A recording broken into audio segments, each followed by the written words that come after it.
Thank you very much for that intro. So today we're going to be speaking about the three C's. So obviously we all know that there are many factors to knowing your worth, but today we're going to really focus in on culture, character, and compensation. Communication is key throughout all of these, which is why we're going to focus in on. You'll hear communication come up a ton during this presentation.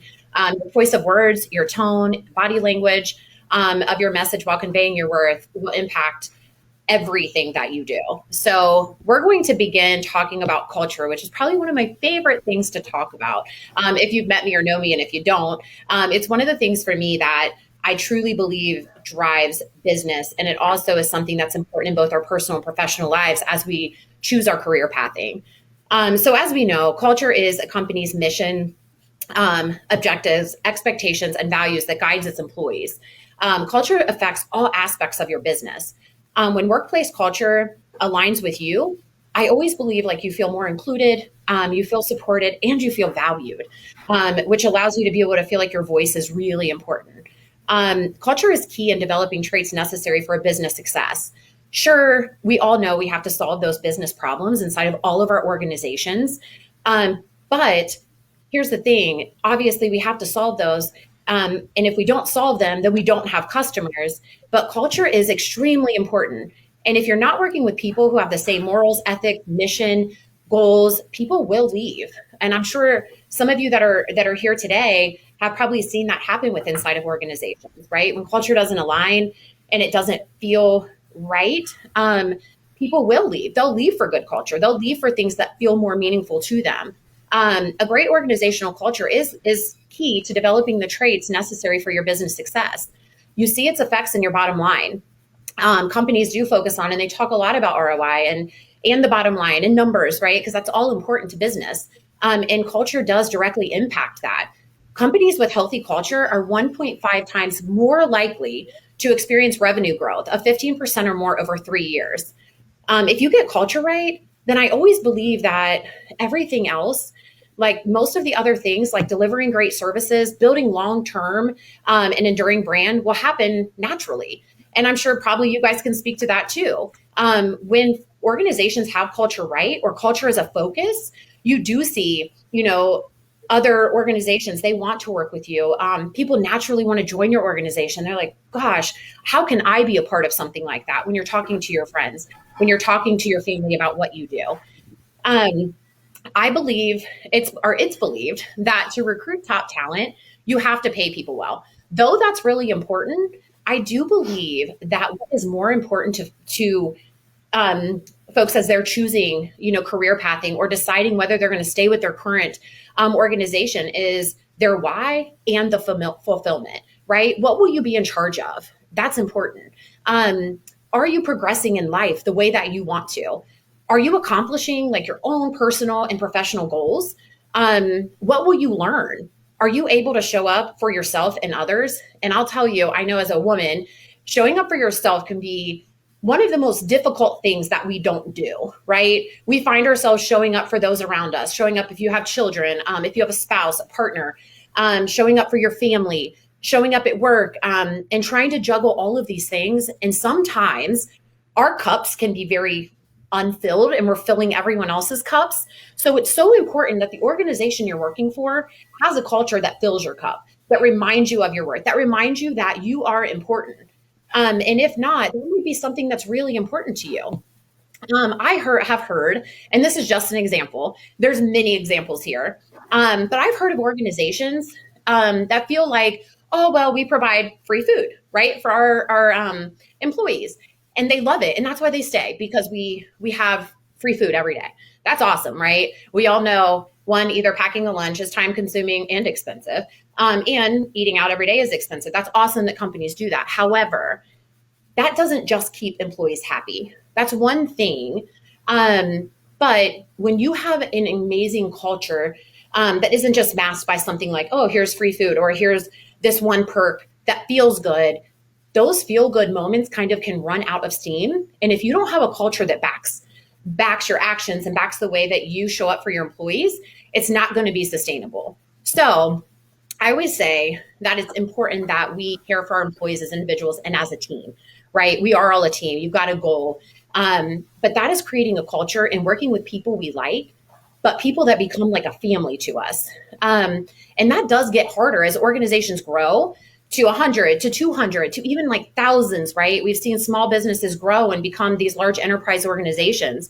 But that's why it's so important that your company gets culture correct early on, because what ends up happening is, you're going to get some bad seeds in your organization as you grow, right? If you don't really put culture first. And that's going to derail the overall vision and growth of your company. The next thing I'm going to talk about is your voice. And that's very important to me, right? People will tell you that know me, I talk a lot, but I also love to listen. And so I think listening is far more important, and we have to learn how to listen to not respond, but to listen to really hear what people are saying. I will tell you, I'm so fortunate to work for an organization that listens to listen. And they say, you have a voice, we want to hear it. And so for me, I say you don't want to have people who go against the grain. And you might be like, well, wait, but if you don't go against the grain, how does change happen? And what I'm talking about there is not that I'm saying you shouldn't use your voice or share your opinions. Organizations should love people that are willing to step up, share your ideas and your voice. This is about the people that go against the grain in the way of, they go against, or they're set in their ways, or they're like, oh, it's my way or the highway. Maybe you've had a leader that way, right? Maybe you've had a teammate that is that way. And it can become really difficult to have them kind of get on board as you're building out this extremely important piece of a business, which is culture, right? I say no matter what you are doing within your organization, what your responsibility is, whether you're a leader, whether you're a manager, whether you're, new to an organization, beginning your career, if somebody knows how to do something better or more efficiently, or, has an idea, we should always be willing to listen, be open to suggestions, right? You never know when you're going to hear something that changes your entire path of a project or your career, or the way that you're doing something that may be taking you a really long time, and they give you one idea and you're like, oh, I could have had this done in 5 minutes. And sometimes that's hard, but I do say when folks are using their voice, we need to be willing to listen. I believe organizations need to create a culture that values feedback, encourages employee voices. It's essential, right? If your company is not letting you use your voice, and now all of us talk every day, right? What I'm saying is if there is an area within your organization that you're not feeling fulfilled, you're not feeling satisfied, you feel like you could be impactful, and your organization isn't willing to allow you to use your voice, then that's an issue that I think, keep knocking on those doors. Don't give up, right? This is your career and this is your life, right? And, my parents always told me, and so they always said, this is your one life. And I tell everyone this, you don't get to come back and do it again, right? In the same way that, you don't get to. So make sure you're living your life to the very fullest, impacting people, using your voice, making changes where you can, as positively as possible, because we all get a chance every day to impact someone's life, for the good or the bad. So that's why culture is so important, because you want your organization, you want your teammates, you want yourself to be impacting one another positively, because our days every day can be very stressful. We all can say there are moments in our day that is stressful. And so I think having that positive culture, having that open door policy and that voice, being able to use your voice is important. Organizations can do this, allowing you to hear your voice for those that maybe feel uncomfortable speaking up, is by collecting feedback using listening tools. It can make it easy for employees so you can express how you're feeling. There are things like pulse surveys, workplace chats, and then they can analyze results to see what's working in your organization and maybe what's not. Not only does this strengthen culture, it leads to benefits like higher employee fulfillment, greater profitability. According to a Clutch survey, I saw that 68% of employees who receive regular feedback feel fulfilled in their jobs. Gallup also found that organizations that have managers who receive feedback on their strengths showed 8.9% greater profitability. Companies should gather feedback using the tools and make sure that you're participating. That's important. We send surveys out, and if you're not participating, you're not using your voice, you're not speaking up, there's never going to be change, right? So make sure you're always interacting and make sure you're always willing to give your feedback. Work-life balance. And I know my bullet points as I'm talking through, I'm kind of jumping around, but It's okay. Work-life balance. So I was once told by a phenomenal woman that I was able to listen to speak. She said, we all want work-life balance, but there's really no such thing as work-life balance. And I'm like, what? Isn't there? But what she said was, it's about choices, right? Some days work's going to win, and sometimes family's going to win. Sometimes work's going to win. Your hobbies are going to win. You have to make a choice, a conscious decision every day to what will win. But what you want to make sure is that your organization is flexible when it comes to remote work, family needs, personal needs. That is very important. And that's what's going to drive your choices that you're making around your own work-life balance. Does your company show up for you? And as much as you show up for them, your career is an investment on both sides. It's a relationship. Make sure you're both showing up for each other. How does your company handle your personal goals outside of work? How do they promote a healthy balance of personal and professional? Those are the things that align with that work-life balance, or what I would say choices, the choices inside your personal and professional and how those work. And that's something that you have to decide and what you need there. When it comes to preferences, your preferences, we're talking about inside of your current organization, and or you're looking for a new role somewhere, right? Do you prefer structured or unstructured organizations? Do you prefer reactive, proactive? Company atmosphere, what's that worth to you? Do you want them to have ping pong tables? Or are you more of a, look, I just want to go in there, I want to do my job and have a great team, and every person's different. Are you someone that wants to work remote, have an option to be hybrid, or are you an in-office person? Those are important questions to ask. Company size, right? That's important. So why is culture important? It coincides with increased employee engagement, decreased turnover, strong brand identity, elevated productivity, transformational power, top performers, effective onboarding, healthy team environment. And we could go on and on about why culture is so important to an organization. But what I will say lastly, when it comes to culture, it's not only about what your organization has created for your cultural environment, but it's not only important about that, it also has to do with you and how you show up. And you guys have heard me say showing up for people. And I always say that be intentional about how you show up, be intentional with your time, be intentional with other people's time. Make sure that you realize that you're impacting someone's life. You're impacting a culture. You are so important in your organization that you have a voice that you can use to change and drive change. It takes one person, right? That little ripple effect that you cast the stone and you're like, you may not feel like it does anything right away, but trust me, it will. Make sure you're communicating with leaders and being willing to be vulnerable to your team. Change will happen just when one person steps forward, and maybe that's you, right? Maybe that's you. Really focused on what's more important to you in a culture and what you need. And remember, every organization's culture is different, and it's important to retain what makes your company unique, right? So now we're going to kind of switch over to and dive into factors factors that in regards to character, right? And so Lynsey is actually going to jump in and she's going to start talking a little bit about character and how it correlates with everything else as you're knowing your worth. Thank you, Loran. We can go ahead to the character slide, please. Thank you. So as Loran mentioned, she talked about culture. So that was primarily driven by the large organization. Now you do, as she said, have an impact on that. Now we're going to look at you as an individual and your character.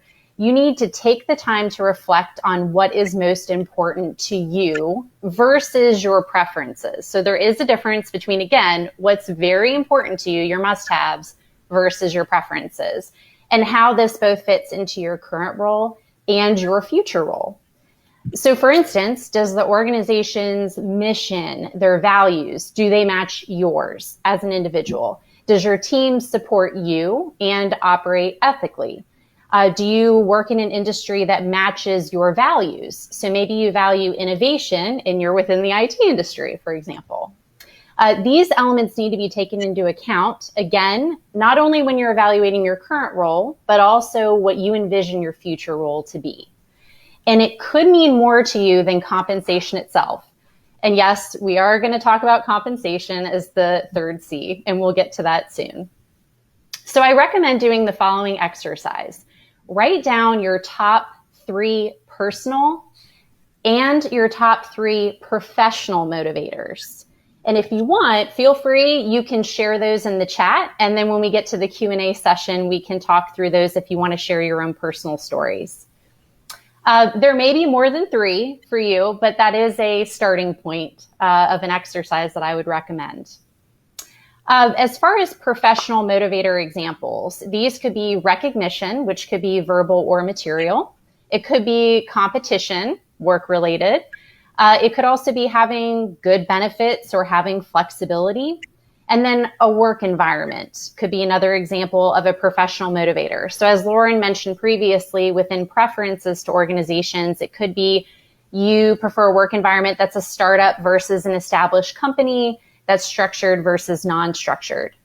As far as personal motivators, this could be family.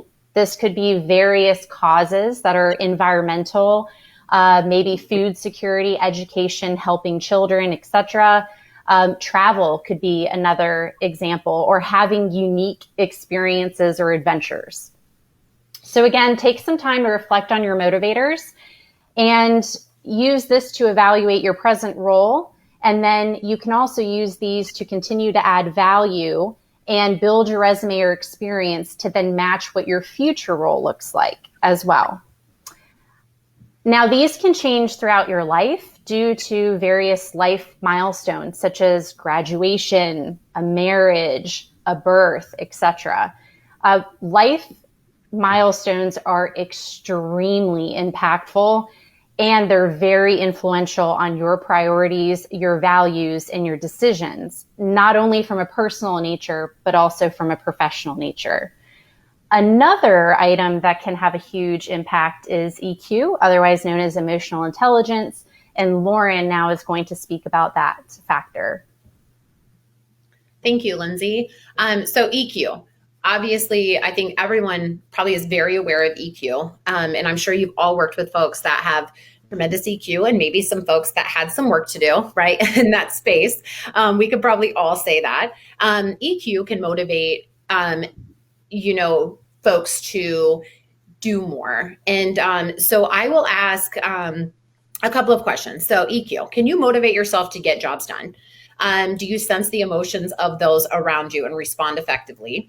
If you answered yes to those questions, it's likely you have some or all of the skills that form the basis of emotional intelligence. So emotional intelligence forms at the juncture at which cognition and emotion meet.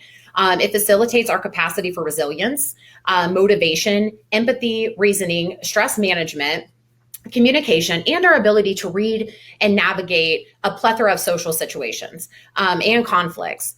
EQ matters, right? It's very important. And if cultivated, it affords you the opportunity to have a more fulfilled and happy life. Having a strong EQ helps you build strong relationships, helps you to be more successful, achieve your career and personal goals. It can also help you to connect with your feelings, turn intention into action, and make informed decisions about what matters most to you. And so if you're sitting here and you're like, gosh, maybe I can work more on, how I'm, for me, I look at EQ as something that obviously really coincides with character, and it is how you work with others, and it's how you understand others, and especially with conflict. I'm sure we've all had a time within our organizations throughout our careers where there's been a conflict with someone on your team, whether that be a leader, whether that be a teammate, right? How do you handle those situations? Are you able to really walk through and have a resolve, to really empathize with others and understand where they're coming from and say, maybe I wasn't right, or maybe I was, and you're able to convey that to somebody else where you're not like, you are wrong, I am right? It allows you to show up. And again, you're going to hear me say show up in a way that you're showing up for somebody and saying, it's okay, right? It's okay. We all make mistakes. We are all going to have conflict. It's about how you resolve that. However, if you're like, how could I work to improve my emotional intelligence? How could I help someone, maybe a colleague? How could I help, give some advice or help mentor, right? You can do that by maybe just observing how you react to people around you. Look at your work environment. Do you seek attention for your accomplishments? Humility can be a really, really great thing. And that's kind of what I was just speaking about there. And it doesn't mean that you're shy or lack confidence, right? It just means that you're willing to say, maybe my approach wasn't the best way, or maybe if I sit and listen, maybe we find a resolve that both of us weren't wrong, but we can both agree on a really great resolution together. The two folks that are, maybe it's a group that's having a conflict, or, maybe somebody's coming to you for advice. Do a self-evaluation. Where are your weaknesses? Are you willing to accept that you're not perfect, right? I know I am not perfect in any way, and that you could work in some areas to make yourself a better person. Have courage to look at yourself honestly. It will really, really change your life. And I'll tell you there, one area for me, and it's kind of, obviously it comes with EQ, but evaluating yourself and how you interact with others. I've created a board. I say a board, it's not really a board, like we meet at a table, but I have, throughout my career, I have met phenomenal humans. And you can all say the same thing. When I meet folks that are very, very, that I know are going to give me constructive criticism in a positive way, even if it's not what I want to hear, I'm like, can I add you to this little internal board that I have for myself where I can call on them at any point and say, listen, I'm having a situation. How would you handle this? Or, hey, I'm making this career move. What do you think? And they're going to be honest with me always. And they're going to tell me if I'm wrong. They're going to tell me if maybe I didn't handle something appropriately, or do I really think that I'm ready to move to that next step in my career? Or do I think, is it reasonable for me to go ask for a raise, which we're going to talk about compensation next. So I encourage you to choose a couple of people that you trust, if you haven't already, that can help you evaluate yourself in a very honest way. Examine how you react to stressful situation. Take responsibility for your actions, right? Your actions are yours. Examine how your actions will affect others. Before you take those actions, if your decision is going to impact someone else, put yourself in their place. Try to really do a holistic view and say to yourself, how will this affect them? How will this affect me? And what will this outcome be? And maybe you change the way that you address it, or you don't. Maybe you're like, yeah, this is a great thing, and I'm going to move forward with what I was thinking. Although regular intelligence is important to success in life, emotional intelligence is key to relating well to others and achieving your goals. Many people do believe that it is at least as important as regular intelligence. And many companies now use emotional intelligence testing to hire new staff, right? And so what I will end with is emotional intelligence is an awareness of your actions and feelings, how those folks around you feel about you and the interactions with you. It also means that you value others, that you listen, right, to their wants and needs, and are able to empathize and identify with them on every level, right?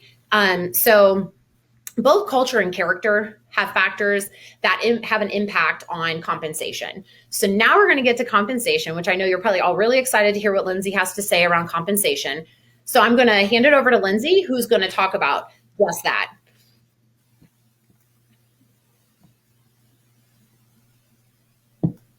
Okay, so as Loran mentioned previously, she gave one scenario of, asking for a raise. So whether you're asking for a raise or you're curious to see where you are in the market, these are some of the factors that you see on the screen that can influence and affect compensation. There are many more. There's actually compensation professionals within the HR realm that do this for a living. So this is not an all-inclusive list. For the sake of time, we chose four. For internal and for external factors. Now, as you'll see from the internal factors, you can probably discern that we, whether it's you or the organization, have more control over the internal factors than the external factors. So the first internal factor is going to be your company's philosophy or business strategy when it comes to compensation. So this is looking at wages versus benefits and where the company wants to be in the market for both the compensation and benefits portion compared to their competitors in the market. So for example, does your company's philosophy or business strategy mean that they want to be high on the wage aspect, but then low on the benefit offerings, or vice versa, high on benefits? So maybe they're going to cover more of your benefit premium costs, or they're going to provide additional perks, such as paid volunteer time off, maybe a training budget, etc. Or do they want to be average? So they want to be in the middle for both. So that's looking at company philosophy and business strategy. The employer's affordability. What this means is essentially a company who earns a higher profit. So they have a larger market share. They're a large business conglomerate. They're a multinational company. Obviously, they can afford to pay higher compensation than others, than maybe a startup.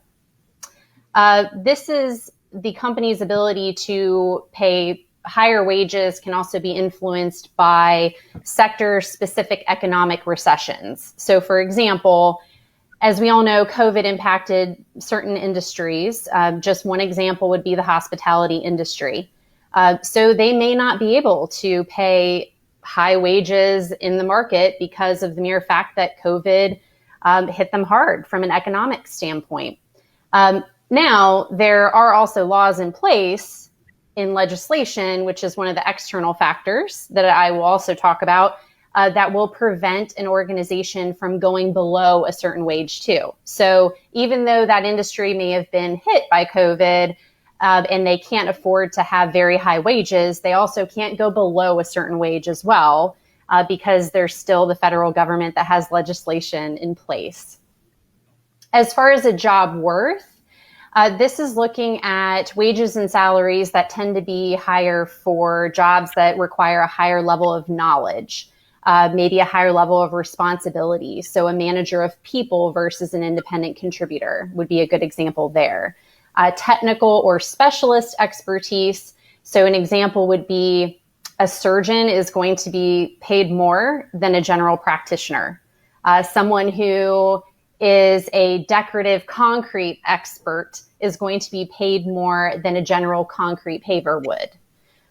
And then as far as employee performance, everyone's probably aware of this. It's the performance appraisal or performance management process. So many organizations follow that performance-linked pay system. So they'll conduct those performance appraisals, which will determine the pay level. It will distinguish between the high performer, the low performer, and of course, also the non-performer. Moving on to external factors, which again, organizations and then us as individuals have less influence on this, would be the labor market condition or the supply and demand. This is basically where employees with rare skill sets or high level of expertise gained through experience would command a higher wage and salary than others that have average skills or they're also abundantly available in the job market. Cost of living. Everyone may also be aware of this as well. The fact that you have an individual that's in California, their cost of living is higher than here in the Midwest in Cincinnati, Ohio. So that individual is going to expect a higher level of compensation. If you are specifically interested in this and how it affects your area, we look at, as HR and compensation professionals, we look at the Consumer Price Index. So basically, they measure the average change in price for basic necessities such as food, clothing, fuel, medical services, etc. And then as far as compensation surveys go, you may be more familiar with the self-reported. Just keep in mind that places like LinkedIn, Glassdoor, Indeed, Salary.com, etc., they're asking independent contributors, so individuals like you or I, to self-report data. So you do have to be mindful that there may be some validity issues to that data, simply because the individual may not be separating their base compensation from their sign-on bonus that they received or a bonus that they received. So there could be some validity issues there. Now, you can still do some research and it gives you a general idea. Just have some wiggle room there. Understand that that's self-reported data. It's not third-party data or business-to-business data that companies will use. So most large companies have the option to purchase that third-party data or that business-to-business data, and they will use that to create salary bands for positions. So As far as a salary band, it would be low, average, and then high for each position. So yes, generally there are caps in compensation when it comes to certain positions. And if you want to go beyond that cap, you either have to wait for a cost of living adjustment or a promotion, or you decide to completely do a different career path, and maybe that opens up the salary band option for you. So again, businesses will use the third-party business-to-business data, and they have to purchase that data. And then if they want a discount to that data, they then also have to supply it, which again, it's coming from the company. So they are going to give that third-party or business-to-business data their information, and they will tease it out by base. They'll tease it out by bonus potential, the job title, the industry, even keywords in job duties, or the role that the individual has. So as far as the validity there, I will say that I trust that validity. But again, still use the other resources. I'm not trying to deter you from that because it still gives you some data to work with. Just be open to having a conversation. And then lastly, there is legislation. I did highlight that earlier, where there are numerous legislation acts that affect the compensation system, such as the Minimum Wages Act that I mentioned, also the Equal Remuneration Act, and then the Equal Pay Act, which have been receiving a lot of attention here lately. But I like to highlight, though, is that both the Equal Remuneration Act and the Equal Pay Act were like back in the 1960s, 1970s. So that legislation has actually been around for a long time. And of course, if anyone wants to connect with me on LinkedIn, you want to ping a question outside of this forum, please do. This is an area that I continue to be passionate about and then grow in as well as a professional. So I'd be welcome to connect with anyone on this area. And then now what we'd like to go ahead and do is have a wrap. And I want to just remind you of a few things. So be proactive. This is your career. You own it, right? Do your research, prepare. If you want to think of it like a job interview, do that, if that helps. Once you've done this research, once you've done some self-reflecting on what's important to you and your values and the culture of the organization that you're looking for, then go ahead and start preparing the communication. Keep in mind whether this is you're going to your leader asking for a raise, or whether it's you are going to go ahead and look out into the job market for a new opportunity. Communication is key through all of this. Your tone, your body language, your choice of words that you use, it's all important in that. And maybe for you, it's not even compensation. Maybe it's, hey, I want more flexibility in my role. Hey, I want to do a role transfer. So maybe I want to do something completely different. You know, I started off in front end development. Now I want to explore back end and become full stack. You know, maybe it's a certain area within UX and you want to switch over from doing the graphics to the research side of things. It doesn't necessarily have to be compensation. And then I also want people to be aware that you can also always say no. You can always say no. So if it's a situation where you have been approached for a promotion and then from an inside standpoint, from a lifestone mild standpoint, now's not a good time for you and you want to say no, you also have that ability too. It's an open conversation, it's an open dialogue, and you do have to reflect on what's important to you.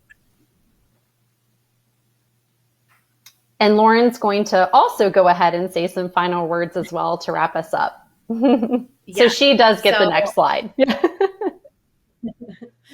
Yeah. So we're going to kind of close out and then we're going to give you guys a chance to ask us some questions for the remainder of the time. But what's worth got to do with it? Everything. Don't forget that motivators can change throughout your life and your position.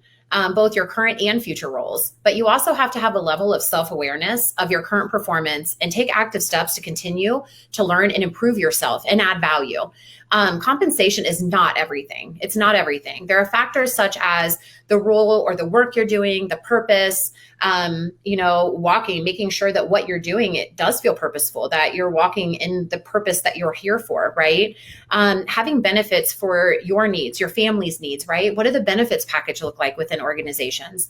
A culture that supports your professional growth. There are so many factors that come into it when you're really focusing on what does your worth have to do with your career, and we're answering that with everything. It's unique for all of us. There's no right answer, no special formula, or we'd all be using it, right? But this is also what keeps our life journey interesting. Just know your worth and that you are always speaking to that. So like Lynsey said, this is your career. And I will tell you, don't act on emotion. That's one thing I will say. You've had a bad week or a bad day and you're like, I am just done. This thing keeps happening. And I am done. I'm leaving. I'm out. I'm going to go find a new position. Sometimes the answer is within our own organization. It's within you. It's within that communication that we talked about and how important communication is.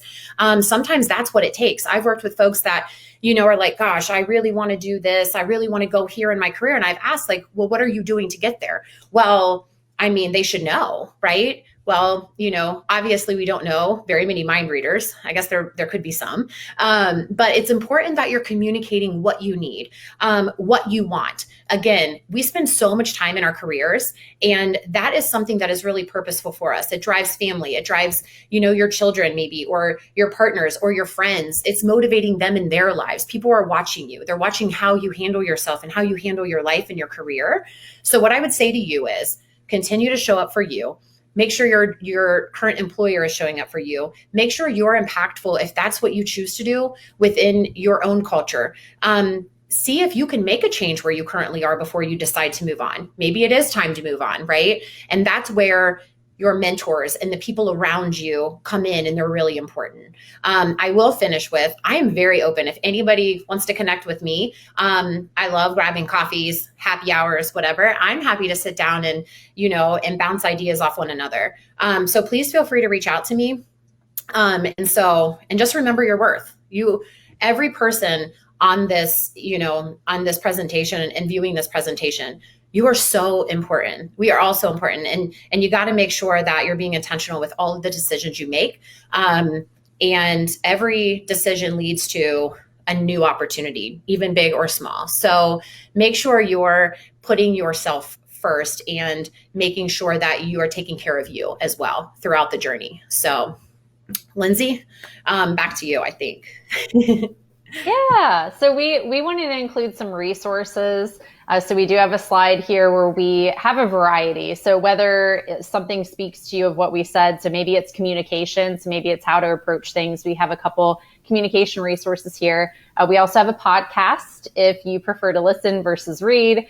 And then we have a few recommendations for vendors and companies for compensation articles that you can look into if you want to learn more about compensation. So we did want to make sure that we gave you some takeaways as well. And now we are open for questions.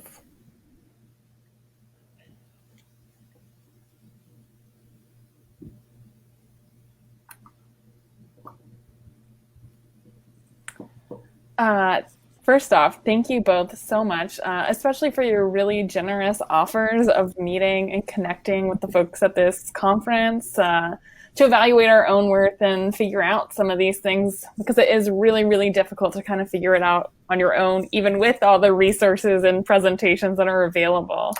So that was just such a generous offer to all of our attendees. For everyone here and attending, feel free to post some questions in the Q&A. I am going to go ahead and kick it off. Moving down some of our 3 C's, is we talked a little bit about culture. And as someone who has gone through the interview process in my lifetime a couple of times, I think it's really difficult sometimes to suss out that culture when you're a candidate. Do you have recommendations for how to figure out, particularly as a woman, what that culture is like and what kind of questions to ask so they're not intrusive and pointing, but also give you the information you need during that job search?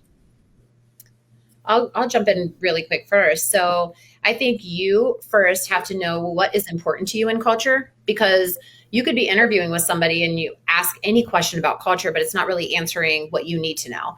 So I always advise folks when they are interviewing that if culture is an important piece to you, ask if you can speak with somebody on the team that's not a leader, right? Ask if you can. Hey, throughout this interview process, as I make decisions for my career, is there somebody on the team that I could speak with, right? Ask those questions. A question that I ask when I'm interviewing, and because what's important to me is, and my team will tell you, is taking that mental break and taking vacation time, right? We have vacation time for a reason. You don't want to burn out. So a question I ask is, do you take vacation to whoever my leader is going to be? And I remember the first time I asked that, they were like, why are you asking me that? And I'm like, well, if vacation time, and I'm not saying go to the Bahamas, but like that you're taking time away from work to have that mental rejuvenation. And I was like, well, for me, it's important. I wouldn't want to work with for someone that didn't value that for themselves, because then I'm going to feel guilty when I'm taking vacation time, right? Like, gosh, he probably thinks I'm lazy, or, oh, why is she taking off? But that's just an example of is coming with those questions. And honestly, if you're going to work for an organization, you should come with maybe the top 4 or 3 things that are important to you in a culture, and come with a good question around each. But I do always recommend saying, can I speak with someone on the team that isn't a leader? I want to speak with somebody I, will be working with on the team, just to hear, how they feel about the organization. And generally an organization should be happy to set that up. But those are just some ideas and an example of. So Lynsey, I don't know if you have anything you would want to add.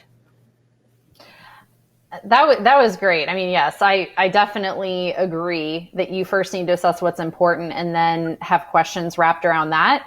I'm also open where I just directly even ask, how would you describe your culture? What would you continue doing? And what would you change? And I find it very interesting when I hear the what would you change part. And then I follow up with, have there been any steps made for that change? The other piece is looking at your connections that you have on LinkedIn, and within that organization, reach out to them and ask, because now you're also learning about different departments and how they work together as well. Go ahead. I mean, that's why we have LinkedIn. That's why we have different meetups, right? And social media, like use it to your benefit. Reach out to people and just be like, hey, I'm curious, like, what do you think about XYZ company and how do you feel about working there? And then you also get some of the behind the scenes inner workings that are going on too. Mm-hmm. Yeah, I love that, thinking about change and talking to someone who might be your peer as opposed to your manager who might be trying to sell you on the company and sell you that culture to get you to come and work there. As people leaders in your organization, and this kind of falls with some of the things you said about asking your manager about or your potential manager, I guess, about vacation time, is how do you guys work with your folks and lead by example to kind of balance that, or not balance, more specifically, work and life, and align with goals for your people? Do you want to go We first? encourage. Oh yeah, sure. We encourage people to take their paid time off. We absolutely encourage it. And I will go ahead and say, from an HR perspective, the PTO is not meant to be a bank for money. Most organizations do not pay out accrued PTO unless the state requires it or mandates it. You have to check your company's handbook. And they do that for a reason. They do it because they don't want you to have burnout. They want you to use it. They want you to take that time for yourself, for your family, your friends, go out and travel, experience things. They want you to use it. I mean, if it was like an added bank, and people are just saving it up like that, I would actually personally be afraid that they would burn out. I even encourage our leaders, Loran knows this. I'm like, don't burn out, like go take your vacation. Like, she's listed me as her backup before. Like, literally, I tell people all the time, like, you need to disconnect and you need to do that. So we encourage it all around, but then I do ask, look at your company's handbook, and most organizations don't pay out accrued PTO, again, unless the state mandates it or requires it. Like, so for example, I know California does. But that just goes to show right then and there that within your company's policy, they want you to use it. Mm-hmm. Yeah. And what I would say, kind of just echoing Lynsey as a leader of a team, first thing I tell my team is, please never ever refer to me as a boss. I'm your teammate. We are teammates. We are. And as Lynsey said, like, my team is very encouraged to take that time off, to take that mental break, to, as we're driving culture, I want to remind them that I would never ask something of my team that I wouldn't do. So as Lynsey said, I've listed her as my contact, but my team, I'm like, if you guys are going on vacation, I don't want you working. I don't want you responding to emails. Put me as yours. So I've ran their desks for them while they've been out on vacations, because it's important, right? I know, especially in a lot of the women on this call and men on this call, that we've all taken vacations, and especially in this field, and you're like, oh gosh, I got to check this email. Oh gosh, I got to make sure that this is running right or that's running right. But leading by example in the way that I would do anything for them, and I know they would do the same. And so just sharing with them that, and you have a voice. If we're making a team decision on my team, I call a team meeting and I'm like, hey, there's a software we might bring in. Hey, we might change this tool. How do you feel about it? And so for me, not saying that a decision isn't sometimes going to have to be made without like the majority vote, but I want the team to feel like their career is ran by them and they're empowered to run that. So I try to allow them to always use their voice, give an opinion, and specifically when it comes to those mental breaks, take it. I'm like, if you need to go to the grocery during the day, go do it. You'll make that time up later. Everything doesn't happen between 9 and 5. So do what you need to do, come back, and I trust you, right? So really, organizations have to build culture on trust, right? Because if not, it leads to micromanagement, which leads to discontentment, which means to employees leaving, right? So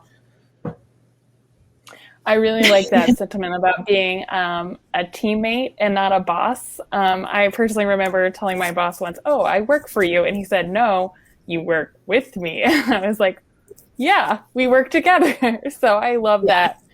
I just want to wrap up with one final question so that we give a quick break before our final session of the day. You talked a little bit about the importance of humility, but I feel like for women, it's particularly hard to do self-promotion as well. So what are your recommendations for kind of balancing that humility of like being a team player and being humble, and also doing enough to self-promote yourself and coming back to the compensation, knowing your worth and pulling these two together to work together? So I would say that comes back to using EQ. I think as women, you're correct. We have been somewhat programmed to think that, it's unfortunate, but that our voices, like, oh gosh, if I come across too aggressive, they're going to think I'm difficult. If I come across emotional, they're going to be like, oh my gosh, right? But honestly, I think now as we're evolving, and I believe we're becoming better, right? And that's what you hope for. But I'll use an example. My daughter, she's 13, and she's really good at basketball. And she had a really good game. And I was like, you had a really good game. When I tell her, she's like, I was okay.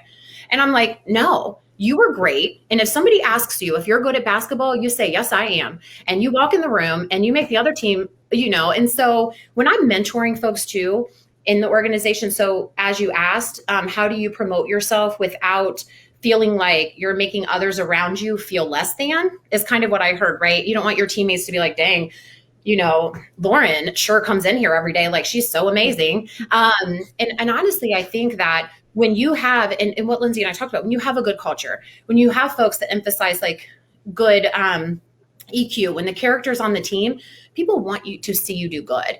And to be honest, I think if you step out and you're like, you know what, I am worth it, and you step out and you start walking in that every day, you will find the people around you follow you, right?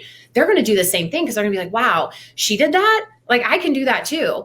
And so it feels weird at first, but make things weird, right? You're a good person. And if your intentions are not malicious, people are going to be like, wow, I'm inspired by your story. You're going to get to inspire somebody else, and so on and so forth, right? So own your greatness. own your power, because for me, I don't think enough people do it. And so you let your light kind of dim and you're like, well, okay, but I think the more that we start to show up as women, and show up loud and not be quiet, because you're fearful of how people perceive that, I think we need more loud women showing up and saying, I'm here and I'm going to make a difference. And this is my career. And you know what? I am worth it. I'm awesome. Because then our daughters, our nieces, our friends, they're going to be like, wow, she is so cool. And I just think more of us need to harness that. And it's difficult. And I think when we start doing it, it's going to get easier, because you know why you're doing it is so you can impact others, and so that you can feel good about your life because it's yours and your career is part of that. So I know that was a lot of words, but Lynsey, do you have anything? I know we were trying to wrap up. It was a great answer. For me, it's about delivery too. I mean, if you come and you are prepared, you did your research and you added value, right? So if you saw that something needed to happen, there is a difference between you come to work, you do your job, and that's it, right? There's a difference between that versus you come, you do your job, but you knew that you could have done more that day, but you chose not to for whatever reason, but you're doing that consistently, right? And then there's a difference between somebody who comes, does their job, and they also make an impact, make a difference. So maybe they have a passion area, they voice that to their leader, to their team, and then they offer to take on that extra project or go that extra mile, get that certification, build into their career. If you do those things, it will show, people will see that, and it's still being humble. I mean, yeah, you got a certification, right? Like, you can add the certification to your LinkedIn profile, to your resume, and you can tell your manager that you did this, you had it on your performance improvement plan as your professional development, and performance management plan, performance appraisal plan. So I think that as long as you have added value and you're adding those things to your repertoire and how you project that, so also your tone, your body language, you can be humble, right? There's a difference between approaching somebody and being like, I got certification and I deserve a raise, right? Versus, this year I acquired such and such certification. I'd like to talk to you about my performance and find out where there's opportunities for me to improve, but also my successes so I can keep building, right? And then they know that you want to have a conversation about your career. They know that you want to explore options. There's a very big difference there in your approach. So I think everyone, and this for me is regardless of gender, I think everybody, your approach and your communication matters. How you sell it, it matters. Yeah, absolutely. So much of this. Oh, go ahead. Really quick. I just wanted to say this, and then because I know we're going to close out. So a phenomenal woman, and if you've never heard her speak and you haven't met her, her name is Tanja Coverdale, and she's in Columbus. And I heard her speak, and we became very good friends. And one thing she said was, she was like, be uniquely you. Show up as you every day. Like, she wears pink every day to work. She wears pink. And people are like, why are you wearing pink every day? And she's like, because that's me. And people know her by that, right? She has made her own way, and she uses her voice, and she shows up, and she's not afraid. And for me, she's been a huge, a mentor for me, and organically watching her. And she's so exciting and just bold. And so I challenge everyone just to take like a tiny step forward. And I think we all have like a light in us that is like pushing us to do something that's uncomfortable, and do what's uncomfortable, know your value, and go to those and have conversations, right? If somebody's mad about you showing up and showing your value, then guess what? Maybe it's just not the right place, and somebody else will see your value. So I just say, show up as you and be loud and be bold. And it doesn't mean you go in yelling, right? Like, hey, everybody, I'm here. But, I think how your presence is important. And so I just want to say thank you to everyone that's joined today. Thank you for helping Lynsey. Thank you. This has been great. And I think we've learned a lot throughout this process too. So thank you guys all. And please reach out to Lynsey and I we will be so happy to network and connect and meet up. And we would love to meet all of you. So have a wonderful weekend.